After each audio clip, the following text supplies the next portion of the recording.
Fezungeste la greto pativala kushimabisma mbele katazeregashna. Yesu ndakushima kwa mpaye kumutsinzi ndetse no kurushaho.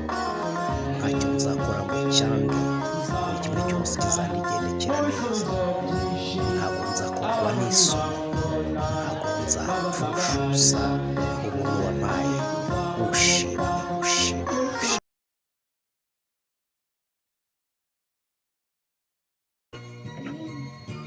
Yesu ashimwe nshuti muvandimwe wandi Umutsinzi TV.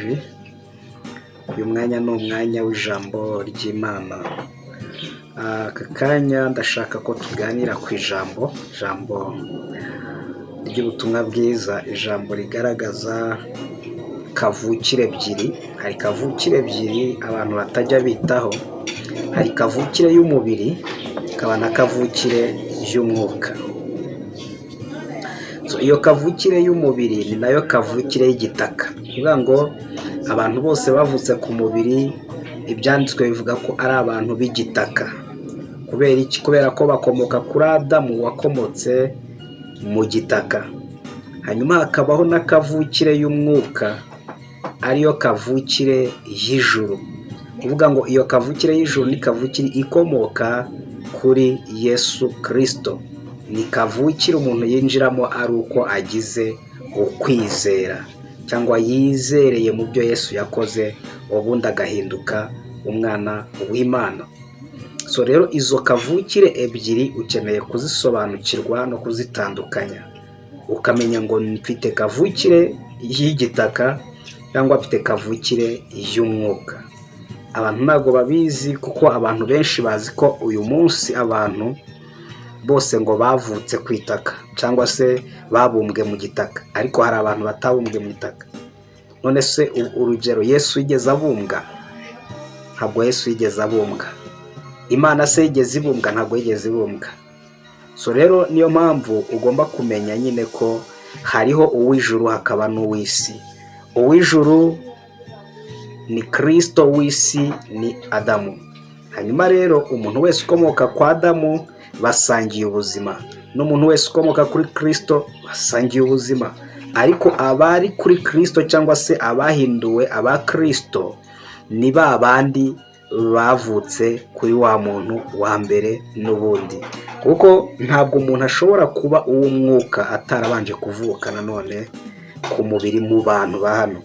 Imana rero yashyizeho amahirwe y'uko umuntu uwo ari we wese wavutse ku muntu cyangwa wavutse ku isi, wavukiye muri wa mubiri w'itaka, uwo muntu ashobora guhindurwa akaba umuntu w'umwuka, akaba umwana w'Imana.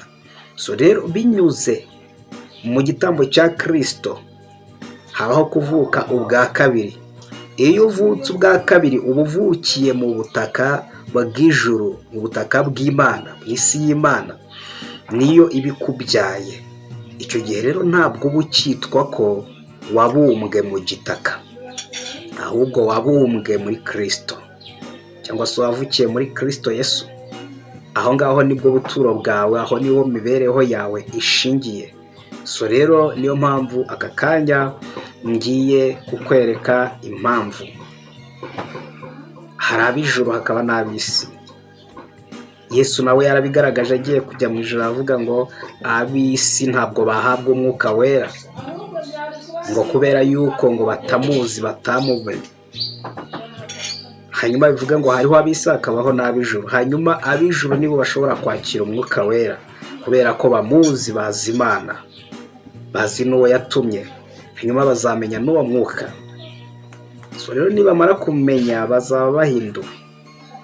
Ab'ijuru rero ni babandi bamaze kwizera Yesu, bamaze kwizera ko nta cyaha na kimwe Imana ibabaraho, bamaze kwizera ko Imana ari se, nabo bakaba abana bayo.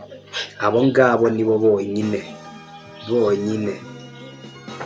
bavutse mu ijuru, n'abana b'ijuru. Haleluya.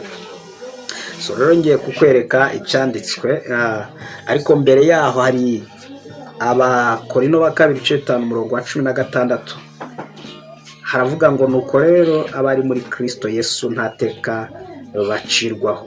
nako aho ngaho ni mu Baroma igice cya 8. hanyuma Abakorinto ba kabiri bo igice cya 5:16 haravuga ngo nuko rero ntidukwiye kugira dutekereza dukurikije amasekuruza, nubwo na Kristo ngo aribwo twamutekerezaga dutyo. Ngo umuntu wese uri muri Kristo aba ari icyaremwe gishya, ibya kera biba bishize, ngo dore byose biba bihindutse bishya. Ngo ariko ibyo byose bituruka ku Mana yiyunze natwe ku bwa Kristo. Ni ukuvuga ngo umuntu uri muri Kristo aba icyaremwe gishya, ibya kera biba bivuyeho. Ibya kera bihe kuba ari wa muntu wavutse kuri Adamu, kuba ari umuntu wavutse ku gitaka cyangwa wabumbwe mu itaka, ntago aba akiri umuntu wabumbwe mu itaka iyo yavutse ubwa kabiri. Ubwo keretse uramutse uvuze ko na Yesu yaba yarabumbwe, uwo muntu aba ahindutse icyaremwe gishya, ibya kera biba bivuyeho, ngo dore byose biba bihindutse bishya. Hanyuma ngo bituruka ku Mana yiyunze natwe ku bwa Kristo. Ni ukuvuga ngo kugira ngo umuntu abe icyaremwe gishya bituruka ku Mana yiyunze n'umuntu. Kuvuga ngo iyo umuntu amaze kwakira ubwiyunge bwaturutse kuri Kristo, arimo aratwunga n'Imana. Iyo umuntu amaze kwakira ubwo bwiyunge, nibwo ibyanditswe bivuga ngo avutse bundi bushya. Avutse bundi bushya. So niba rero avutse bundi bushyashya, ntabwo ukwiriye kumwita ko ari umuntu wakomotse ku itaka. Ntabwo ukwiye kuvuga ngo yavuye mu gitaka ngo azasubirayo. No, ntabwo umuntu yavuye mu gitaka. Wa muntu w'icyaha wa kera wa mbere yarapfuye birarangira, ariko hari undi muntu mushyashya. Uwo muntu ntabwo ari umuntu w'itaka, ntabwo ari umuntu wakuwe mu itaka. Ni umuntu wakuwe mu bise bya Kristo, umwana w'Imana nyir'ijuru n'isi. Uwo muntu niho yavuye. So rero ahubwo umwana niba ari umwana nyine, niba yaravutse ubwa kabiri, ni umwana w'Imana, ise n'Imana, nta yindi mibereho ye usibye iy'Imana. Ukuvuga ngo kamere, ubuzima na kamere by'Imana biba biri muri we. Hanyuma rero ibyanditswe bigaragaza neza iyo umuntu ngo umuntu w'ijuru uko ari niko n'abandi b'ijuru bari. Nyuma n'umuntu w'itaka uko ari niko n'abandi b'itaka bari. Reka turebe cyanditswe neza mu Bakorinto ba mbere igice cya 5 umurongo wa 40. Bakorinto ba mbere igice cya 15 umurongo wa 40.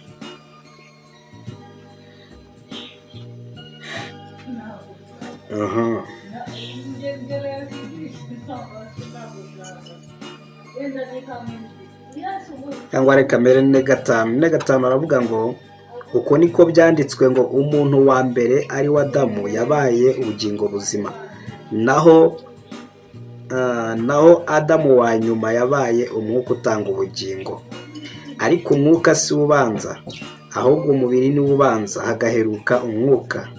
Umuntu wa mbere yaturutse ku butaka, yaturutse mu butaka ari uw'ubutaka, naho umuntu wa kabiri yaturutse mu ijuru. Nk'uko uw'ubutaka ari, niko n'ab'ubutaka bandi bari, kandi nk'uko uw'ijuru ari, niko n'abandi b'ijuru nabo bari. Kandi nk'uko twambaye ishusho y'uw'ubutaka, niko tuzambara ishusho y'uw'ijuru. Haleluya. Ngo nuko rero bene data, icyo mvuga ni iki, yuko abafite umubiri n'amaraso bisa batabasha kuragwa ubwami bw'Imana, kandi ibibora bitabasha kuragwa ibitabora.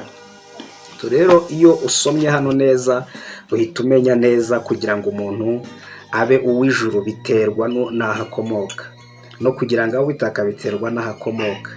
Hanyuma rero hano arasobanura cyangwa se arasigura neza kugira ngo umuntu abe uw'ijuru, nuko nukuvuga ngo niba ukomoka kuri Kristo, waravutse ubwa kabiri, ugahabwa umubiri, ukaraga umubiri utabasha kubora, ari wo mubiri wa Yesu. Ni ukuvuga ngo ni uguhabwa ubuzima nk'ubwa Yesu. Icyo gihe wamaze kuba ijuru. Hanyuma niba ufite ubuzima bw'uw'igitaka, cyangwa se niba ukiri umuntu ufite icyaha muri we, niba ugifite icyaha muri wowe, icyo cyaha nicyo kirimo kiratuma witwa uw'itaka. Hanyuma nk'uko uw'igitaka ari wa Adamu, ni nako n'uw'ijuru wundi, niko n'abandi b'ibitaka bari. Kuvuga ngo Adamu kubera ko ari umunyabyaha, byatumye n'abamukomokaho bose ari abanyabyaha. Hanyuma ikindi, Kristo ko ari umukiranutsi, byatumye abamukomokaho bose bitwa abakiranutsi. Umukiranutsi rero niwe muntu w'ijuru gusa, niwe mwana w'ijuru. Ko tubona ko ibyanditswe bivuga ngo ariko abamwemeye bose bakizera izina rye, yabahaye ubushobozi bwo kuba abana b'Imana. So rero niba warahawe ubushobozi bwo kuba umwana w'Imana, nuko wakiriye Yesu, nuko wamwizereye, nuko wamwizeye. Hanyuma kwizera Yesu byatumye uba umwana w'Imana. Nyuma niba wari umwana w'Imana, ubwo uri uw'ijuru, wakomotse mu ijuru. Ariko wabanje kuba uw'igitaka mbere, nyuma uza guhindurwa biciye mu kwizera, biciye mu byo Yesu yagukoreye, uhindurwa uw'ijuru. Ubu rero ntabwo ukiri uw'igitaka, ahubwo Imana niyo yakwibyariye, wahindutse umwana w'Imana, uri uw'ijuru. Hanyuma rero niba utaravuka ubwa kabiri, ntabwo uri uw'ijuru, uracyari uw'igitaka. Nk'uko uw'igitaka ari wa Adamu, niko nawe ubwawe uri uw'igitaka.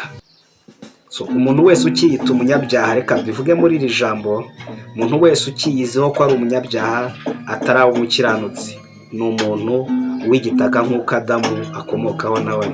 Hanyuma umuntu uzi ko yababariwe ibyaha bye, akaba yarahinduwe umukiranutsi, akaba nta cyaha yibaraho, kandi abizi ko n'Imana nta cyaha imubaraho, akaba abizi ko afite ubugingo buhoraho, uwo nguwo niko ameze nk'uko Yesu nawe ameze. Ameze nk'uko Kristo ameze nk'uko umwami wacu nawe ameze.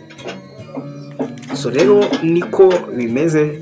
Wowe igitaka uko ari, niko n'abandi b'igitaka bari. Uko ijuru ari, niko n'abandi b'ijuru bari. Rero nta mpamvu n'imwe yo kwigora wumva utazi aho uri. Aho urahazi. Niba ukiyita umunyabyaha, niba ukibaraho ibyaha, niba ucyumva umutima wawe harimo urubanza, niba ukica urubanza rw'uko uri umunyabyaha, uri uw'igitaka. Niba uca urubanza rw'uko nta cyaha ufite, uri umukiranutsi ndetse ufite ubugingo buhoraho, kandi ntubyiyita bitewe n'uko ngo utabikoze. Kubera ko Kristo yamennye amaraso ye ngo ubabarirwe, uhindurwe umwana w'Imana. Ibyo ni byo biranga yuko uri umwana w'Imana, kuko wavutse ubwa kabiri, ibya kera bivaho, uhinduka umuntu mushyashya. Ikindi no kuba witwa uw'igitaka ni uko nyine uri umunyabyaha. Hanyuma kandi ntiwitwa umunyabyaha kubera yuko wakoze ibyaha, ahubwo ni ukubera yuko wavutse ku munyabyaha kandi wamaze kuvumwa, ari wa Adamu. So kugira ngo ucike rero nawe witwa uw'ijuru birashoboka, nuko wakira agakiza. Ese umuntu wakira agakiza, kwakira agakiza bivuze iki? Nuko wakira imbabazi z'ibyaha byawe byose, ibyahashize, by'uyu munsi n'iby'ahazaza. Nuko wemera ko urubanza rwawe rwagiye kuri Kristo, ugahindurwa umukiranutsi by'iteka. Icyo gihe uba uvutse ubwa kabiri, ibya kera bihita bishira, ugahinduka umuntu mushya, ukarorera kwitwa uw'akavukire, wa kamere y'umubiri, ahubwo ukitwa uw'ijuru. Hano twabonye yavuze ngo bene data, icyo mvuga ni iki, ni uko umuntu w'inyama n'amaraso atabasha kuragwa ubwami bw'Imana. Umuntu w'inyama n'amaraso ninde? Ni wa muntu utaravuka ku mwuka, ni wa muntu utaravukiye ku Mana, ni wa muntu utaremeye Yesu ngo amwizere. Benshi bavuga ngo se Yesu ko tumwizera. Ntabwo mwizera, kubera yuko uramutse umwizeye ntabwo wakongera kwiyita umunyabyaha, ngo kubera kubona ko ukora ibyaha ngo ukwiye kwiyita umunyabyaha. Oya, amaraso yamenetse kugira ngo ibyaha byacu tubibabarirwe. ntabwo yamenetse kugira ngo dukomeze twite abanyabyaha. Rero ukeneye kwakira agakiza, kwakira imbabazi z'ibyaha, kwakira ko wacunguwe, kwakira ko wahongerewe, kwakira ko watambiriwe igitambo kizima kandi cy'iteka ryose, ibyo byatumye uhinduka umukiranutsi. Ntabwo Imana izigera yongera kwibuka ibyaha byawe ukundi. Uri umuntu mushya, ibya kera byarashize, byararangiye. Girirwa neza n'imbabazi bikuweho. Rero umunsi uvuke bushya, wakire ubuzima bushya bw'ijuru, utangire kubaho ubuzima bw'abana b'Imana. Urakoze cyane. Kugirirwa neza n'imbabazi bikuweho. Ntibibagirwe gukora kuri subscribe niba utarayikozeho, please. Ikindi ntukibagirwe gukora kuri like. Iyo button ya like ntuyisimbuke udakozeho. Urakoze cyane, ndabashimiye kandi ndabakunda. Bye.